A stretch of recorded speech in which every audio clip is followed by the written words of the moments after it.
បាទសួស្តីអ្នកនរគ្នាបាទថ្ងៃនេះក៏មានពេលក៏ចេញមកលំហែកំសាន្តតិចដោយសារមួយរយៈនេះវាមានភាពតានតឹងពីរឿងផ្សេងកើតឡើងនៅក្នុងប្រទេសជាតិយើងណាអញ្ចឹងក៏មិនសូវជាបានចេញคลิปប្រហែលទេហ្នឹងទៅលោកគ្រូក៏បាត់មុខបាត់មាត់យូរបាទអញ្ចឹងសង្ឃឹមថាបងប្អូនទាំងគ្នានៅចាំលោកគ្រូបានណាសម្រាប់ការបង្រៀនភាសាថៃមួយរយៈនេះគឺយើងផ្អាកមួយរយៈសិនក្នុងការរៀនភាសាថៃប៉ុន្តែនៅមានបងប្អូនយើងមួយចំនួនឆាតមកលោកគ្រូផ្ទាល់ខ្លួនឬដូចជាក្នុង page អញ្ចឹងថាឲ្យបកប្រែភាសាថៃព័ត៌មានភាសាថៃអញ្ចឹងណាប៉ុន្តែ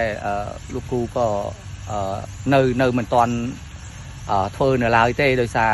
មានបងប្អូនយើងមួយចំនួនខ្លះគាត់ក៏មិនសប្បាយចិត្តពេលដែលយើងរៀនភាសាថៃដោយសារពេលនេះថៃក៏វាធ្វើបាបផ្លូវអារម្មណ៍ផ្លូវចិត្តយើងទាំង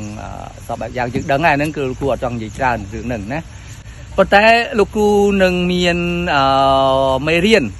ដែលសំខាន់អញ្ចឹងលោកគ្រូមានការត្រៀមទុករួចហើយនឹង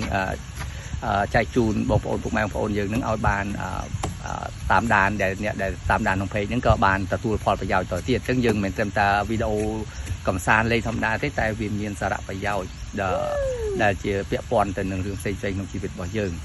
អូខេអញ្ចឹងសម្រាប់ថ្ងៃនេះក៏អត់មានអីទេក៏មានតែប៉ុណ្្នឹងទេបាទអរគុណច្រើនកុំភ្លេចតាមដាន page លោកគ្រូបាទតាមដាន page លោកគ្រូផងបាទ